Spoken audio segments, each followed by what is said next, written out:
Hey, what is going on, everybody? Thanks so much for joining us for today's episode of the TypeAlias Show live stream. Today, we're going to look at some of the updates in Kotlin 2.1.20, including the new atomic types, which I'm particularly excited about. As usual, we're going to catch up on some of the latest news in the Kotlin and Android worlds, all that and a whole lot more. And as always, with me today behind the scenes is my lovely producer, who also happens to be my wife, Elizabeth. A round of applause for the producer. Well, we are only about 6 weeks out from Kotlin Conf, which I'm sure is going to sneak up on us very quickly. And Elizabeth and I are both going to be there. I'm looking forward to getting to meet some of you in person. And we'll probably set aside some time at the coffee station or somewhere just so we can kind of hang out and chat. So we'll keep you posted on that during the event so that you know where to find us, so we can get to see you and shake your hand and get to meet you. And I thought it would also be fun to bring some stickers for everybody at Kotlin Conf. So for today's poll, I want to know which sticker design you like best. We've got a few options, and in case you couldn't remember them, these are the different characters. We've got Archimedes and his wife with the pie on the top left. We've got Rusty and Bot 1 from the coroutines chapter on the top right. We've got Jennifer and Eric for the generic chapter 18. And of course, we've got good old Mr. Grumpy Recalcitrant Man from the YouTube videos as well. So these are just a few of the characters that we selected, some of our favorites. And so these are the ones that we put into the poll. So fill out the poll to let us know which of these characters you'd like to see on the stickers that we bring to Kotlin Conf. Or if there's another character that you like from the book or from any of my articles or live stream intro or whatever, if you like one that's not one of these four, just let me know in the chat. Just drop it in there and we'll see if we can consider that as well. Speaking of chat, I love chat. It's my favorite part of doing these live streams because it's not just me talking to you. It's interactive. So definitely talk to me, talk to each other, and let me know if you're going to be at Kotlin Conf. Drop a comment in there and let me know if you're planning to be at Kotlin Conf this year. Also, feel free to ask questions in the chat during live stream, and if somebody else asks a question and you know the answer to it, feel free to respond to them. That's totally fine. It's actually a big help to me and to the person asking, since I can't always get to all the questions. So let's do that. So typically we go right into the news segment, but we've got some pretty big news of our own this time. After 5 years of writing and illustrating and updating the illustrated guide to keep it current, it's finally here in paperback. It's finally arrived on Amazon yesterday. It's there for purchase now. I've got a big old stack of oh yeah, there it is. That's we actually, thank you so much, everybody. You all made it #1 new release in a number of categories yesterday, including object-oriented design, which is really cool. Just really thankful. You guys have given such a warm reception on all that. So I also have this stack of hang on here, I got this. Yep, I got a big old stack of proofs that I went through, 4 proofs to try to make sure everything was printing just right. Probably a little more than I needed to do, but I really wanted to make sure it turned out well, and I'm really happy with what we got. So thanks so much to all of you for helping to make that happen. And also, to celebrate the launch, we've even got a special bonus that we decided to do. So if you purchase the print edition from Amazon during the month of April, during launch month here, you can also get the bonus Kotlin Adventure Pack, which is full of digital goodies. We got things like the PDF version of the illustrated guide so that you can read it on your different devices. We've got a field guide to Kotlin terms so that when you spot a Kotlin term in the wild, you can find out what it means. That one's pretty cool. I'm really excited about it, actually. It's a kind of an encyclopedia style thing with terms and definitions and some commentary of my own on top of it. So looking forward to that. We have an Anki flashcard deck that's got the terms from the field guide so that you can study those on the go.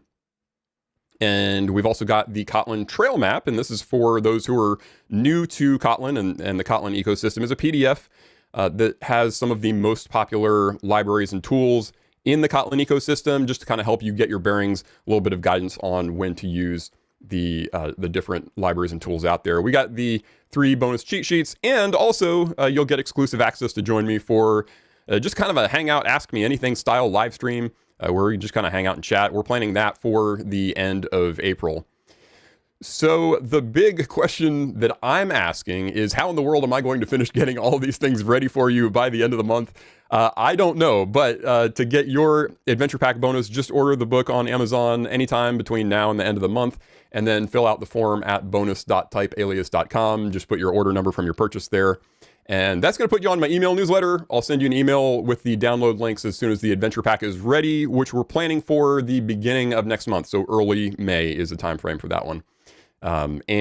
Also, I would really appreciate, I'm so thankful for all the like #1 categories and things. Like we even saw it in #1 in Microsoft programming yesterday. I don't know how that works because it's not a Microsoft tech, but whatever.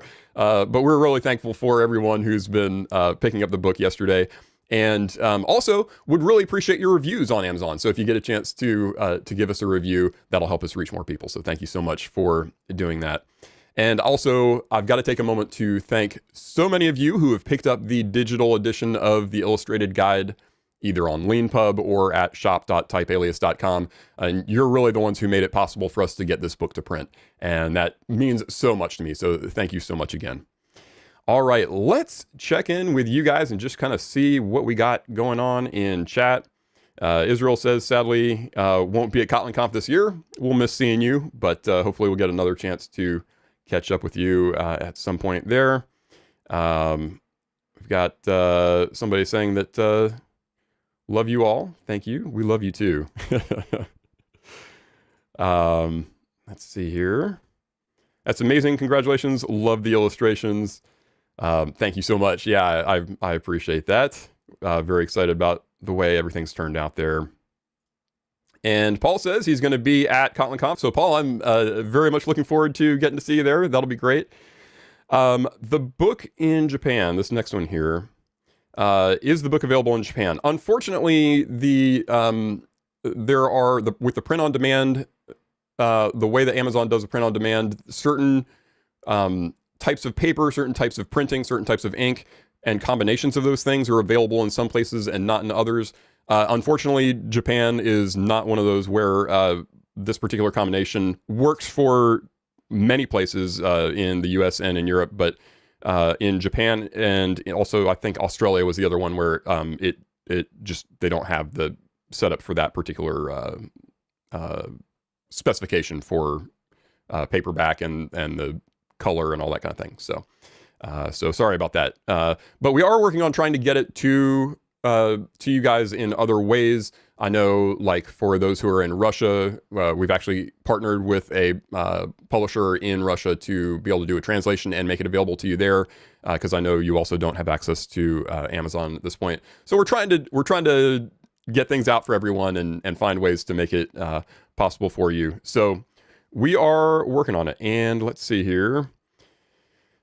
Buy an Amazon at Brazil. Can I send order number 2 to get the bonus? Yeah, absolutely. Yep. Yeah, that sounds great. Just fill out the form at bonus.typealias.com and yeah, we'll make sure you get it. Good deal. So by the way, I don't know, last week it kind of flew by a little quickly, but if you missed our silly April Fool's joke last week, we added a Shakespeare. Hang on, I got to share my screen actually. Make sure I've got the window entire screen. There we go. So let me pull this up for you here. Yeah, we actually did a fun little April Fool's joke for you last week. This is a new translation of Kotlin and Illustrated Guide, just chapter 1. We decided to do it in Shakespearean. This is actually just all translated by AI just for fun, but I loved it. I thought it was like really amusing to read. Behold, a circle. Many ages past, a Grecian named Archimedes didst devise a means to reckon the measure around a circle, what men calleth the circumference. Anyway, I thought it was funny. So you might get a kick out of that if you're at lunch and you need something amusing to keep your attention. All right. I think with that, we're probably ready to jump into some news. So let's go ahead here and see what we got. We've got a number of things to get through. with the, we're going to start with the roadmap updates.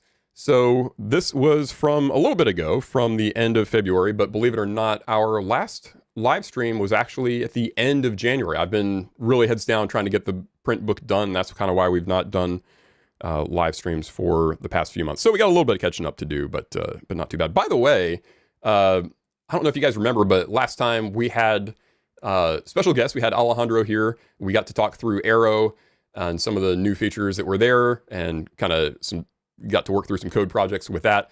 And then the stream cut out in the middle, or I guess about 60% of the way through the stream. It was a long one. We did like 90 minutes, but it cut out. And so we kind of had to scramble to figure out what was going on with that. Turns out our streaming platform, EVMux, just had a blip that happened, so we kind of had to restart a new stream there. But somebody in the chat, I wish I could have captured it. We lost all the comments as part of that, but somebody in the chat said something like, "See what happens when the wife's not around." and Elizabeth and I just both thought that was so funny. Like, she was here and it wasn't her fault, and it was entirely out of our control, but you did make us laugh, whoever that was. So thank you for doing that. All right, so let's get to some of these updates on the roadmap. We're going to look at, actually, let's go to the language features first. They got them broken down by language, compiler, multi-platform, different subsystems. Let's go to this page here, which has got some of them broken out a little bit more for the language features. I just had a few that were particularly of interest to me that I think you might be interested in as well. And you can see on the left-hand side, these are kind of grouped by how far along they are. So right here, these are exploration and design. So these are still very early. Keep discussions are the ones where they've already written up information about it, and it's kind of in design, getting more design and feedback going on. So let's come down here and look at these keep discussion ones.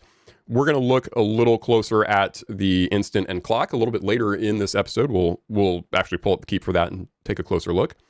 We will also look at the atomics, which is one that I'm pretty excited about.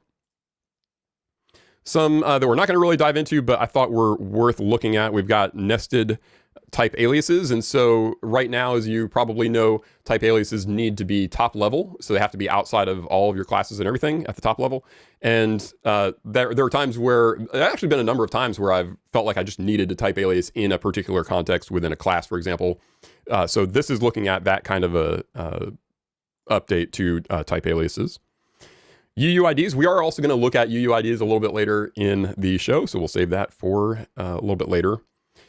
We've got this improved resolution using expected type, and this one is for like cases where, say, you've got a function that accepts an enum type. So let's say you're accepting any kind of Schnauzer breed, and when you're calling that function, so far you have to do like schnauzerBreed.miniature or schnauzerBreed.giant, whereas it seems a little unnecessary to have to prefix it with to qualify it with the type. And so this is looking into the idea of, okay, could we just say pass in miniature or giant because we know what that type's going to be. So that looks like a pretty cool one.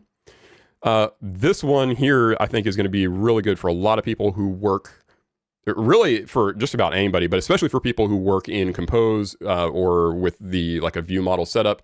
So you're probably familiar with the idea of having like a mutable state flow inside your view model, but then when you're making it public, you have to make a second property and call that just and make it a state flow, but it's based on the mutable state flow because you want the only the class itself to modify it. So right now you have to create two properties. We kind of end up with a little bit of a convention around how to do that, but with this update, it would actually give us some first class support for being able to make that kind of distinction between private and public types. So that's pretty cool one. Context parameters, of course, are a big one. As far as I know, still planned for beta for 2.2, which should be coming up here pretty soon. And I don't see, there's actually one that I think was on the UTrack ticket that's I don't see here, but the idea is checking for return values and whether you're actually using them or discarding them. So if you've got a function that returns a meaningful type, like a meaningful object, and you just don't do anything with it, then it would tell you about that. So I think Swift does something like that as well, if I remember. So, all right, let's go back here to the overall list, we've got things under the compiler section, finalizing JSpecify support. That is just the nullability annotations right now. Eventually, JSpecify is probably going to have other kinds of things in it, but right now, just the nullability. So making sure that Kotlin plays well with those. Promoting Kotlin WebAssembly to beta. I am really looking forward to that. There's a lot that I have not done yet with Kotlin WebAssembly. I've only kind of played with it a little bit, but I feel like there's a ton of potential there. I'm really excited about some of the things they're doing. So getting that to beta will be nice for us to be able to start using it in a little more real projects. So multi-platform, a lot of the same priorities as we had last time. You might remember we did actually look at some of the Swift export. That stuff is still moving forward. And that's all good. Down here actually, let's go down to the library ecosystem. A few things here with Ktor in particular. We've got a little bit of research around doing support for HTTP3. And then Exposed, I don't know how many of you have used Exposed or not, but it is a type-safe DSL for database access, so it'd kind of fit in the spot where you would use something like Juke or your ORMs, that kind of thing. And so I think having a first-party support for database access that's at 1.0 will be really good. I think it'll make decision-making for that kind of thing a little bit easier, because I know a lot of people are still using Java-based libraries for that kind of thing. So, all right. I think that is it for the roadmap. We do have a few other things that have been announced recently. We've got Amper. Let's take a look at Amper. 0.6.0 is out. Now, I don't have much experience with Amper. I've only kind of, I've kept up with it a little bit, but I haven't really used it very much. But if this is something that you're into, you want to keep up with the updates here. But I'm also thinking it would be a lot of fun to maybe we can get a guest, somebody who's got more experience with it than me, for a future episode, and we'll maybe be able to get a better run through than I could give you. Still, some of the updates do look pretty neat here. They've got updates to the templating system. The idea of being able to copy and paste dependencies. Here we go. So dependencies from Gradle, you can copy and paste them into your Amper YAML file, and it just copies in as it should. And I think that's pretty cool too, because it's kind of like a quality of life thing, but there are a lot of times where you're grabbing something from, like a dependency from mvnrepository.com or the Sonatype website, and they'll give you, Gradle, but they won't give you, they probably, are not going to give you Amper syntax for it. So being able to paste it in like that is a pretty cool feature. And then they've got some updates to the CLI, things for the for creating a new project with their templates. That looks like a pretty nice experience now. So again, I've only played with Amper a little bit, but maybe we can get somebody who's a little more experienced to give us some more information on that one. Let's jump over to some Android stuff. We've got Media 3 1.6. So Media 3, if you're not familiar with it, is the Jetpack library for audio and video. By default, it uses Exoplayer, which you've probably almost surely heard of. It uses that under the hood. That was originally a community project that Android and Google ended up kind of adopting as the main video player. Anyway, but 1.6 includes some stuff I thought was pretty cool. They've got this pre-warming for decoders, which I thought was a pretty neat idea. So let's say you've got a playlist and you're progressing through that playlist, and the next item in the playlist needs a different codec.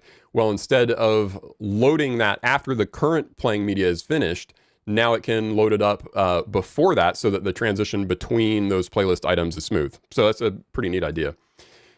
We've also got a few things for like extracting a frame out of video that should give a little bit better experience than the media metadata retriever.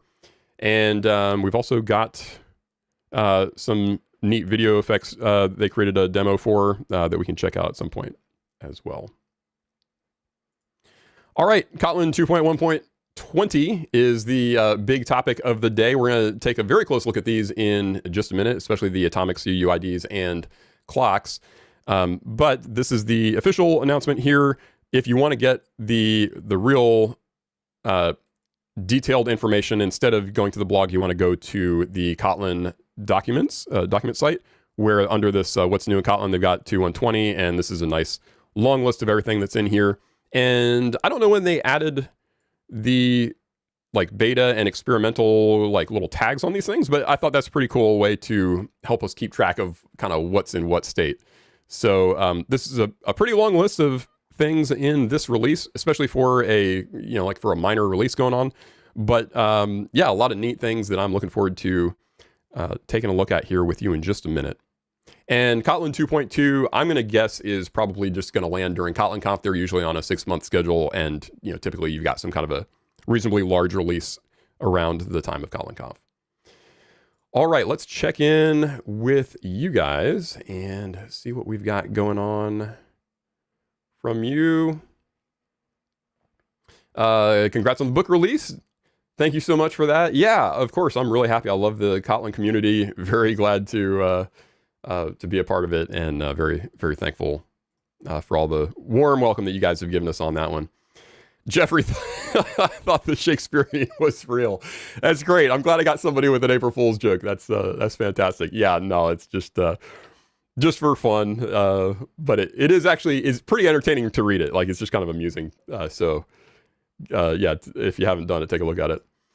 Steven says, hearing more about Amper from an expert would be really helpful. Okay, cool. Yeah, I'm glad to hear that. We will look into seeing if we can connect with somebody who's got more experience on that one. Okay, and let's see, we do have one more. Mohammed's asking, what's the fastest way to get a job at a big tech? I have only one project. Yeah, big tech's going to be a little harder to get into. See if you can maybe start with something smaller.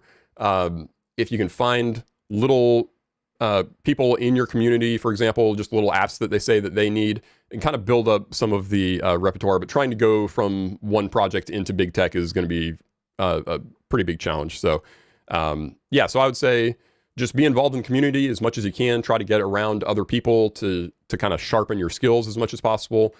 Keep working on a lot of projects.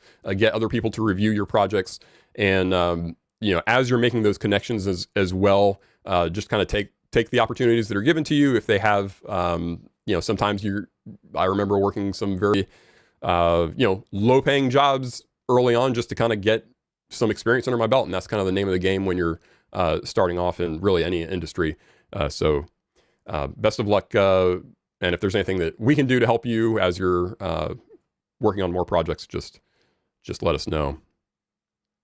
All right, well, I think we are, if you guys are good for it, I am ready to get into some code. So let's roll up our sleeves and get coding. So here I've got some code that increments this counter variable 100,000 times. It's pretty straightforward. And let me just go ahead and run this, and you're going to see this is very obviously going to end up with 100,000 down here at the bottom. Now, we can update this to use coroutines with a default dispatcher. And when we run this again, wait for the imports to happen. When we run this again, we're going to see a number that we don't expect. So we can see we ended up with a number less than 100,000. And this is going to be different in different runs. So we got 482, 217. So we're getting kind of this unpredictable result. And it looks like we've got this single statement here inside our coroutine block, but there are actually multiple steps that are involved here. So to make this easier to notice, let's replace the operator, the plus equals operator, with just kind of like what it would be if we were to write it out long form. And this is functionally equivalent. What you see here is functionally equivalent to what we just had. Just kind of shows what's happening a little more clearly. So first we are reading the value of this variable in this spot right here. And then we add 1 to that variable. And then the third step is we assign it back to that same variable. And the problem is that the time between when counter is read right here and when it's assigned back right here, another thread might have updated the value. And so when this assignment on this thread happens, it's going to stomp out the value that was put in there by the other thread. So what we need is for this code to run atomically, meaning that all 3 of these steps that are involved, reading the value, adding 1 to it, and assigning it back to that variable, we need all of that to happen as if it were a single operation. And before I forget, let me put this back to the shorthand syntax there. So what you're seeing here is basically the quintessential example of a race condition, and atomics are going to help us work around that. So Kotlin 2.1.20 introduces some atomic types, and they're amazingly easy to use. It's still experimental, of course, like a lot of things that we talk about on the show. So let's start by opting into the experimental atomic API. And then all we have to do is wrap our integer with an atomic int like this. And then this part is kind of cool. You can see we've got a compiler error down here now with that plus equals isn't working anymore. But all we have to do is add an import up here. And look at that, everything works. So let's run this just to make sure it does what we expect. And we get an even 100,000 every time we run it. We're going to get 100. Oh, Dave. Wah, wah. See what happened on that one. 100,000. Okay. I have absolutely no idea what happened on that last one. So who knows, but demo's right. But we'll get 100,000 on that. And so in terms of syntax, using an atomic integer is almost the same as using a regular integer. Like you can see the syntax down here hasn't changed at all. Like this part here is exactly the same. All we did was replace the type here and add the import at the top there. So the magic that's happening here is that there's an operator function convention for plus assign, which gives us the syntax that you're seeing here. We can command click into that. That's why we've got this import. And when we open that up here, you can see it's actually just calling through to the add and fetch function on the atomic int object. So we're going to take a closer look at this API in just a minute.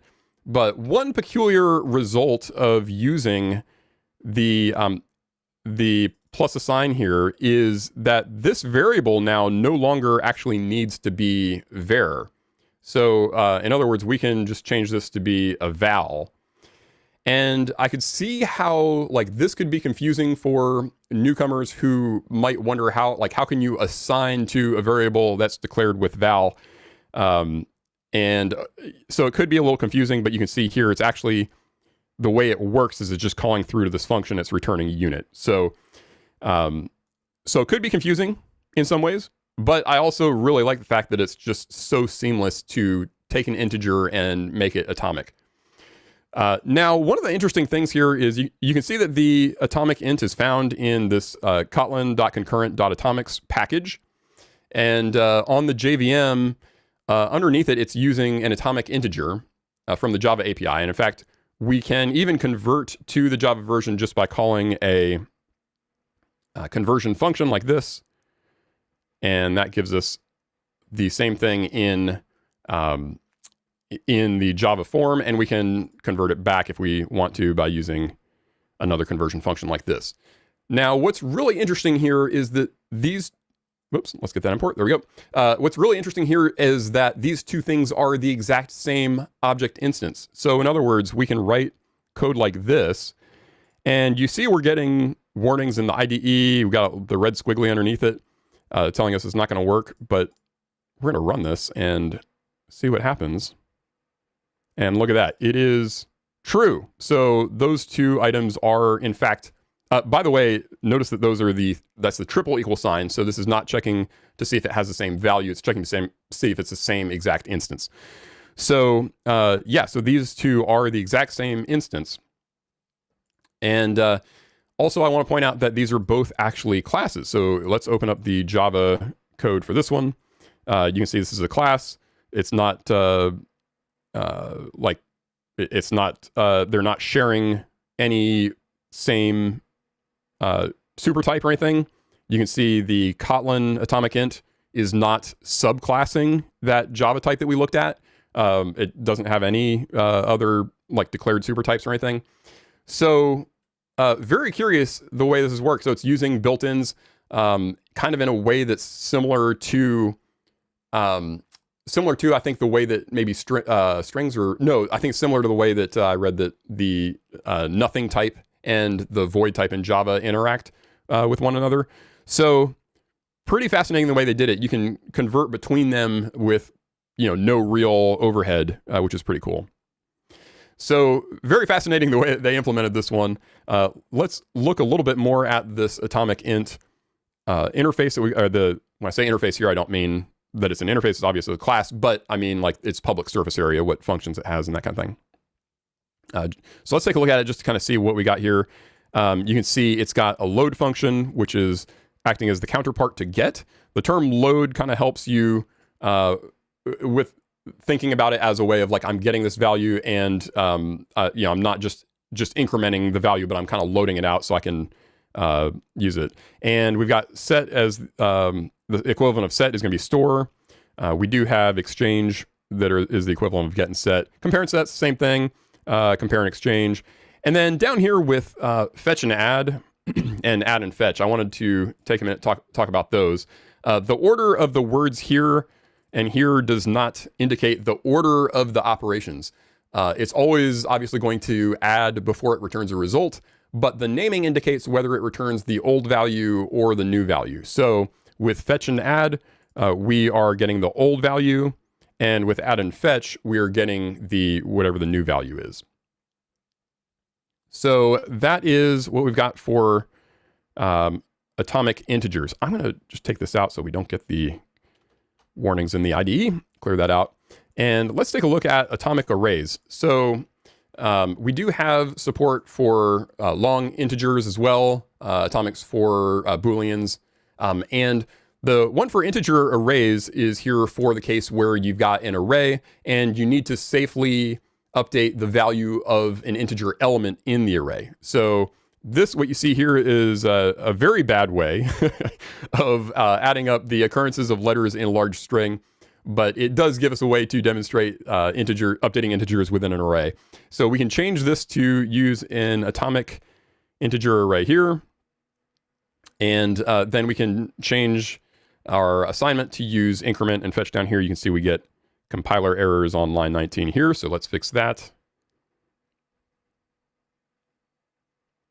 And then down here, when we're printing it out, we also get an error, so we can't just access it that way. We need to instead use that load, or in this case, it's load at. And so this is how we do it with atomics. We can run this, and we should see a nice even multiples of 1,000 all the way down. Good deal. All right, and there are times where you might need atomic updates to something besides simple types like integers, longs, booleans, that kind of thing. And so there is also the atomic references. So let's take a look at that. Here I've got a similar situation to the first code that I showed you, where it's just kind of updating instead of a number, we're appending to the end of a string. Let's run this and we'll see that the length of this thing is not going to be 100,000, not even close. And we obviously, in this case, we probably would use a string buffer for this kind of thing if we're just on Java, for example, right? We can do append like this, and if we run this, it's going to work as we expect. Yep. But string buffer, so string buffer is thread safe, so that's why we see the 100,000 there. The problem is this class is part of the Java API though, so it's not going to be ideal for multi-platform projects. So instead, let's see what it would be like to use atomic references here. So this is what it looks like. Atomic reference is a generic, so it can be used with any type. Now, there's not going to be any plus assign function for this one. After all, what would it even mean to add something to a generic type that could be anything? So instead, we can use the compare and set function to set the value only when the old value is what we expected it to be. So you can see to pull that off here, I'm using a loop to attempt to update it over and over until it succeeds. And I've seen this pattern in a few places. I'm not sure how I feel about it, but it does at least predictably succeed. I say that with a lot of confidence as I hit the run button. Yeah, okay, great.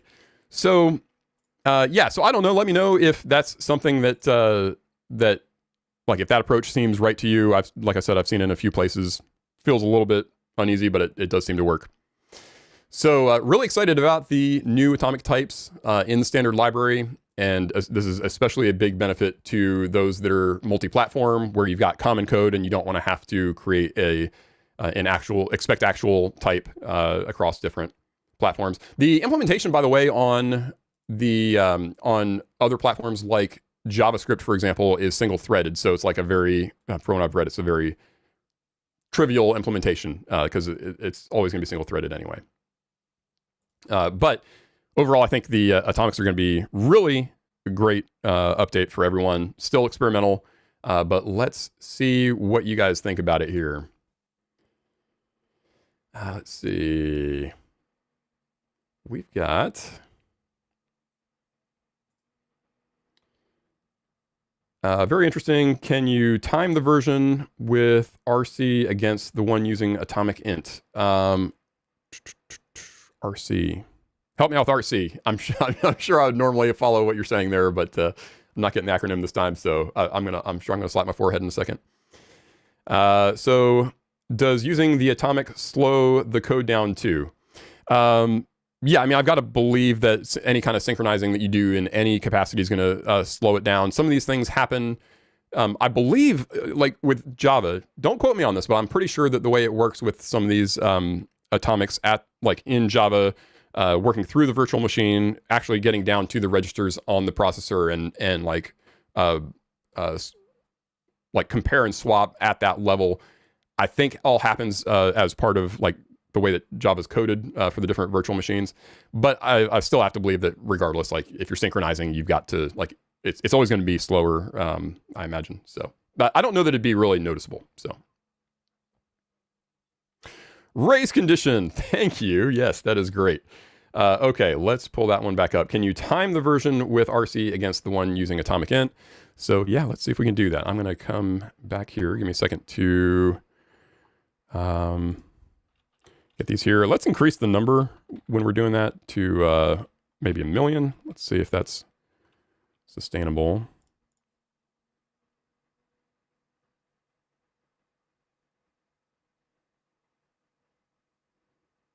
Okay, yeah, that looks like that would be reasonable. And let's just do a very simple, let's put it inside the run blocking. What is the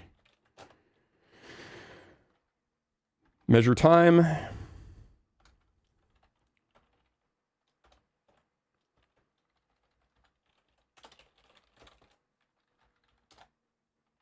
Make sure I got that right. Duration there. Yep.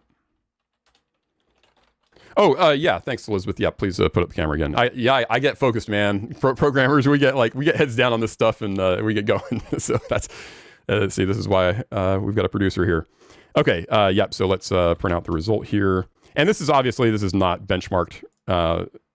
So you know, you're probably really going to want to use a benchmark for it, but we'll just see what's going on with this here. All right, so that was about 4.8 seconds. And let's see if we can get this back to the, oh, this was the atomic one, sorry. Okay, 4.8 seconds for the atomic. And then you want the one that's got the, just the race condition in it. So if we just completely change this back to here, and we take out this plus sign, and we need to change this back to var. And let's give that a run. So we had 4.8 seconds here.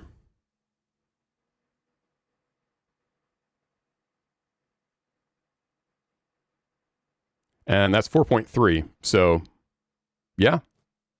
And you know, again, it's not going to be as good as if you're going to do benchmark with tons of iterations, warm-ups on the JVM and all that kind of thing. But yeah, just to demonstrate, you do see that the race condition version gives us incorrect result, but it is slightly faster by like, what was that, half a second, a little bit less. So cool. All right. Let's see what else we got here. Israel points out that the code will be slower since the atomic int will have to introduce locks. Yep. Yeah, so like I think pretty much any time that you're locking anything, that is going to be a little slower there. Let's see.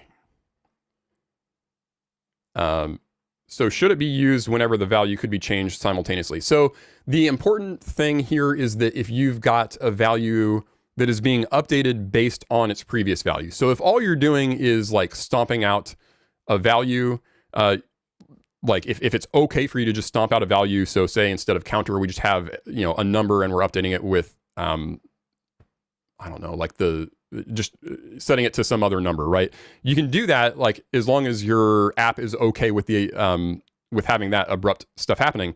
But where you really notice it, where it really matters the most, is where you've got an update based on the previous value, because you have to get that value and then make the new value based on that value, and that's where that race condition can happen. So, yeah, I would say that's really where you need to keep in mind. If you're just updating a value that's in memory, depends on the needs of your app, but you can very well get by with in a lot of cases without using atomics on it. All right. Hey, look at that. We got Martin Braun here, just caught up with the earlier bits of the stream. I can arrange for someone to talk about Amper. That would be fantastic, Martin. I would love that. So we will, yeah, we would love to do that. I'll connect with you sometime after the show here, and we'll make that happen maybe for the next episode. Yeah, fantastic. Thanks for letting us know. Good deal. All right. I think, I guess we had some questions about, thought I saw one about whether it's stable for production. I would say no. Probably give it a little more time, just because this is the first version where it just came out. I haven't had any trouble with it with my tests, other than the demo that I did when I first started working with this, and I said it was going to be 100,000, and then we ended up with something else. I don't know if that was a bug on the Atomic side, or if that was something I did that caused that. But yeah, I would hold off on it in production code. If you got hobby projects, as far as I've seen, I would be okay with using it in a hobby project. But again, your company, you've always got to evaluate what's going to be acceptable risk for you and your projects and your company. Some companies want to just stick with, give me only the stable stuff. Some are good with things that are in beta that have had time to bake for a while, that kind of thing. All right. I think that is pretty good then. So we can move on. Elizabeth, before I move on, did I ever check in on the poll, or did I completely skip over that? I think I skipped over it. So here we go. Okay, let's see what we got for characters that you'd like on a sticker. We've got 34% with Archimedes and his wife. Very good. Rusty and Bot 1 close behind with 30%. Mr. Grumpy's down at 20. He's grumpy about that. And Jen and Eric at 15%. So a round of applause for Archimedes and his wife. That's great. We'll get those stickers in the works, so that when we get to Kotlin Conf, you'll have those ready for you. All right, we can move on now to, by the way, I didn't mention it before, but we do have the source code available for today. You can find that at github.com/typealiasstudios. You can actually follow the organization, so you can keep up with all of those new projects that come along for the different videos and live streams we do. But you can see on the screen there, this is the one for today. It's got the starting point for the code for today. And after the live stream's done, I will update it with our changes here, and you'll have both of them. You can use, by the way, the commit history to kind of step through the different changes. And that is the case for all the videos. So keep that in mind. If you pull up any of these, you'll see the ending as kind of the most recent, but you use the commit history to kind of see the progress that we made over time there. Okay, let's get to UUIDs. UUIDs now have, of course, been around in the standard library since, I think, version 2.0. And with the latest updates that we got, it got a few new features for us to look at. So let's pull up our screen here. So the first thing I was going to mention is we've got the new 2-hex -string function that you see here. So you can see we've now got 3 ways to format a UUID string. We've got the ubiquitous toString function, which is the one from the AnyType. And that's just going to print them out with hex characters and hyphens. Let me go ahead and run this here so you can see the results. Pull that up a little bit. So we've got toString, which prints them out with the hyphens. We've got 2-hex-string, which prints them out as just the hex characters with no hyphens. And now we've got 2-hex-string, which also prints it as hex with hyphens. Well, I say hyphens. The name says dash, obviously. So toString and 2-hex-string are doing the same thing, But I would say if you're simply logging out the UUID somewhere, then the toString is going to be fine. But if you need to explicitly state your intent to get a UUID string with those hyphens in there, then use that new function just to kind of state your intent with it and communicate that to other developers.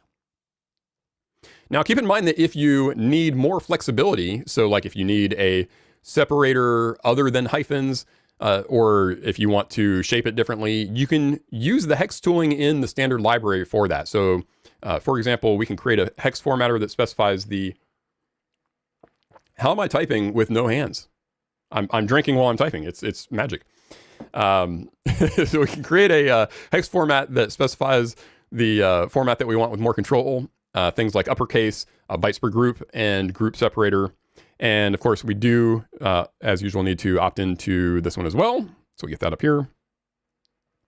And then we can convert a UUID to a byte array, and from there, we can format it as a hex string. And whenever we give this a run, we will see the same random UUID, but formatted differently. So here you can see we're doing uppercase, and we're kind of splitting them into 4 chunks evenly, separated with colons.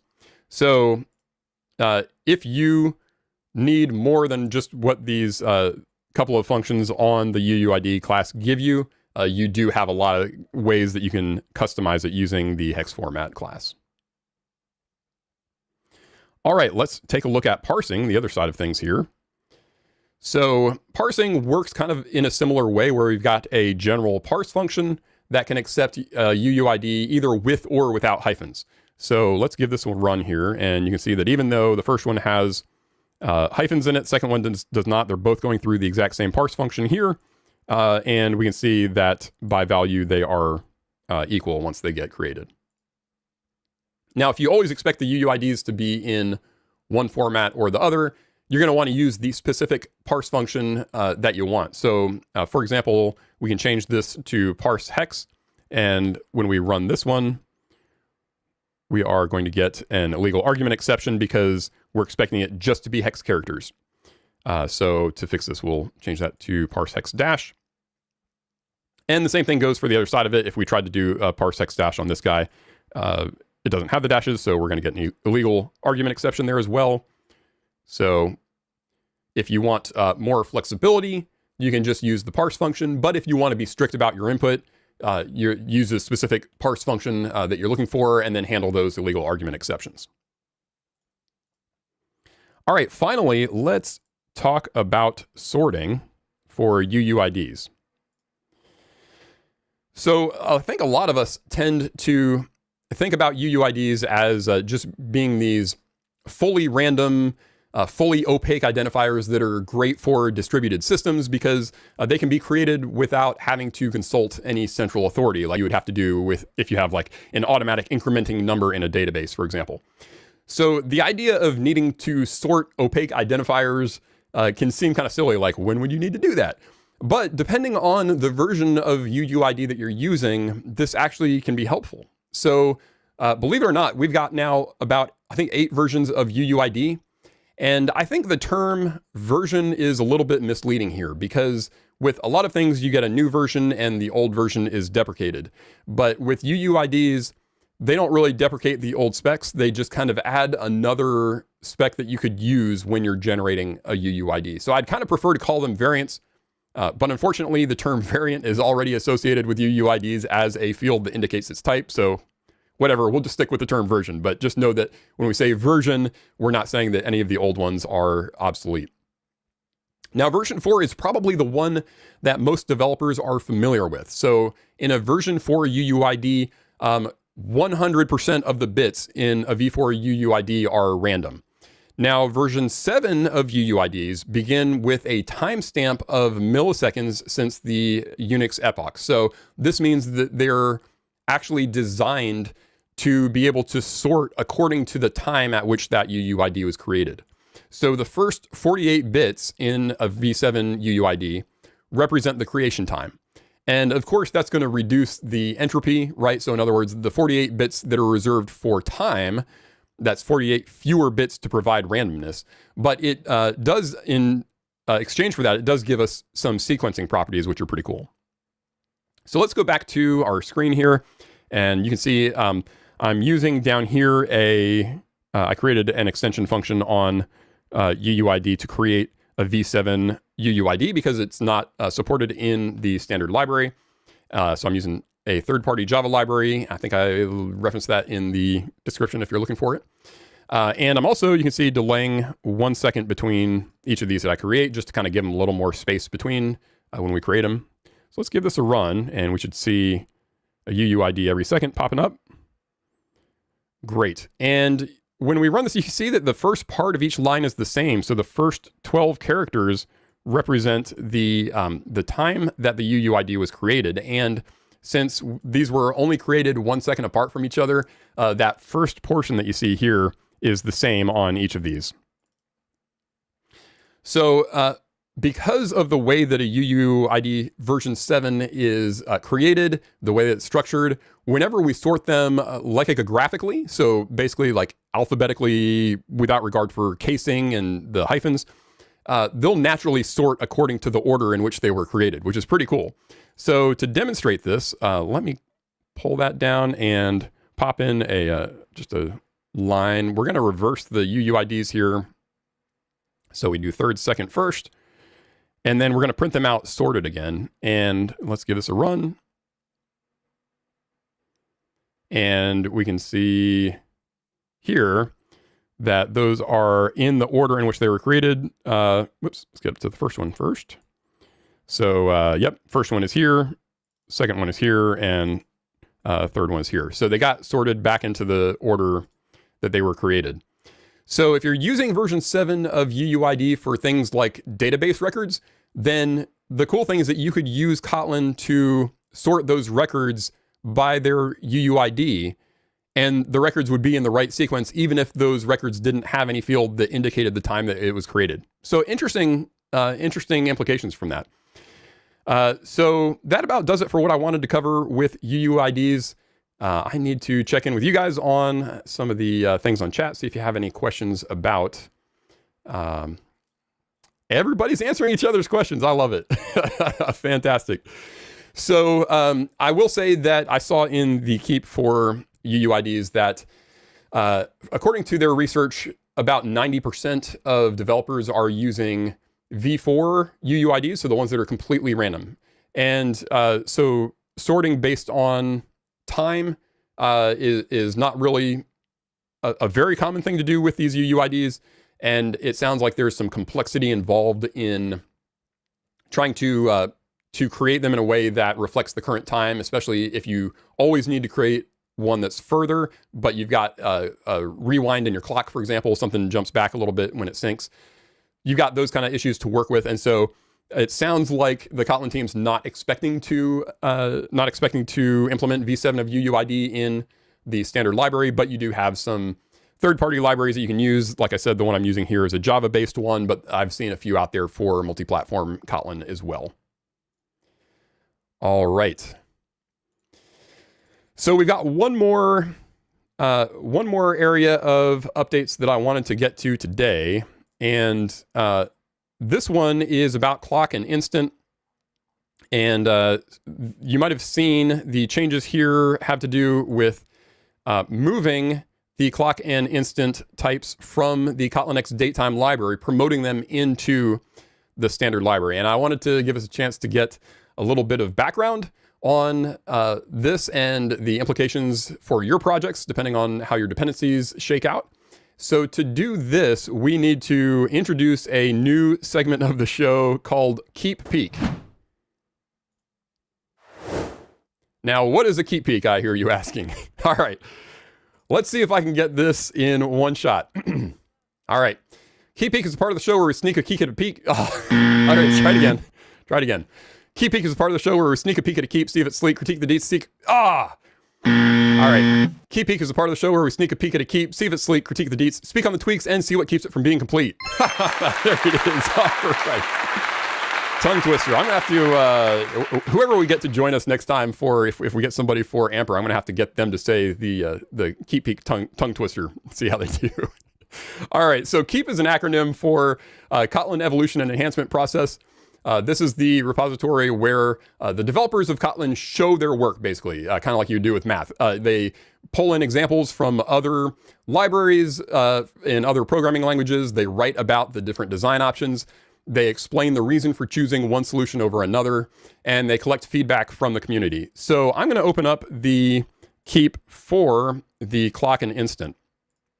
And you can see here we've got a full 62.4 kilobytes of information about this change. And this is for moving the classes into the standard library. So you can get a lot of real, if you're a details person, if you like the details, this is like keeps one of my favorite things. I'm going to nerd out totally here. But I did want to at least take a little bit of time to get into the some of the motivation for these changes. So let's see if I can find our, yeah, there we go. Why instant and clock are a good fit for the standard library. So you can see here on this top section, it says conceptually that kotlinx.datetime currently provides two disjoint sets of functionality. So we've got cases where we need to just like record an instant in time. And as we all know, those are very difficult things to do. We've seen certain APIs for dates and times really get deprecated about as soon as they got launched. I'm not going to say which ones.